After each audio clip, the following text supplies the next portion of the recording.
பக்தா, ஒரு நிமிடம் இந்த வீடியோவை தள்ளிவிடாதே. உன் வாழ்க்கையில் இருக்கும் கடன் சுமை, மனக்கவலை, உன் உள்ளத்தில் இருக்கும் சோகங்கள் அனைத்தையும் போக்க வருகிறேன். நான் உன் முருகன், உன் பக்தனாகிய உன்னோடு பேசுகிறேன்.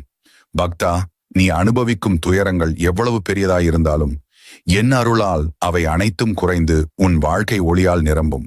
பக்தா, உன் கடன்கள் பெரிதாய் தோன்றினாலும் கவலைப்படாதே. என் திருவருள் உன்னை வழிநடத்தும். நீ நம்பிக்கையுடன் ஓம் முருகா என்று கூறும்போது அந்த ஒளி உன் வீட்டுக்குள் செல்லும் ஒளியாகி இருட்டை அகற்றும்.